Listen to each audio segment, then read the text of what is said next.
Hello guys, today is samahan niyo ako magluto ng pinakbit in my version, Bisaya version. So meron ako dito kalabasa, talong na nangingitim na, okra, ampalaya, sitaw. Haluan ko siya ng pork siya.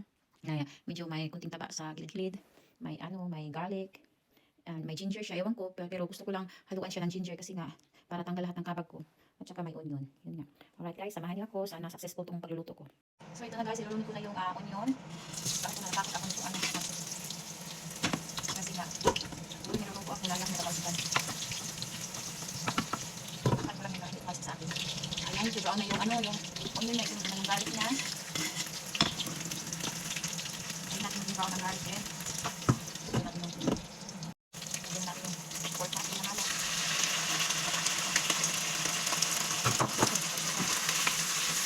Stir lang natin guys. Pasok na natin. So maglagay tayo ng magic sarap para sa marap. So haluan din natin ng shrimp paste, mayo fiesta guys para mas lalong sa marap. So ilagay na natin yung gulay guys, pero dito ako nagkaka-maluan.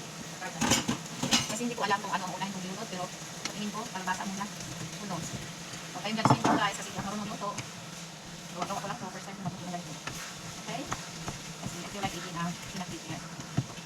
Halaan ako, sarili sita.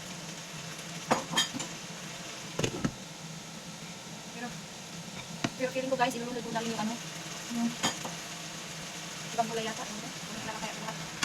Akalaya at saka yung sitaw. Para sabay-sabay na rin natin siya ito. Okay, kasi ito guys, kasi na, as I said before, hindi ako marunong magluto. So, kung palpak na ito, at least, next time, hindi siya matutunan ko na ito. Sana hindi palpak. Pero ako lang, palpak na ito, kakain ito. Ito na ito, ito na kakain ito. Wait for a couple of minutes, 2 minutes or 2. Guys, ilagay ko na yung talong kong nangingitim na. Start ko lang ng sandali guys. Mamamix lang ng kunti. Tapos ulit. And wait for a few minutes. So guys, ilunod na natin yung natirang gulay dito. Which is okra. Ginawali ko yung okra kasi tingin ko na yung okra.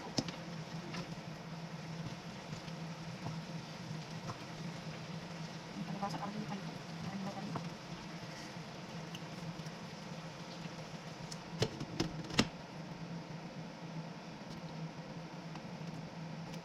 Lagyan ko nga ng brown paper guys.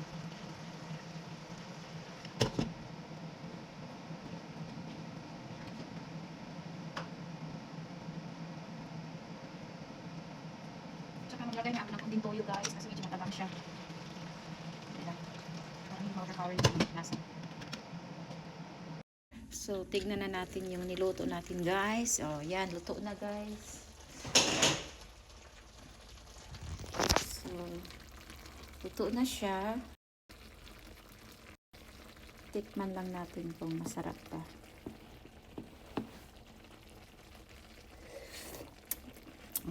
Okay lang naman. Masarap din naman. Takpan ulit natin kasi mamaya ko yan kainin. Siguro mag-share ako sa friend ko. Salamat guys. Thank you for watching. Please like, comment down below, and subscribe my channel if you like my videos. Thank you for watching. Bye. I love you.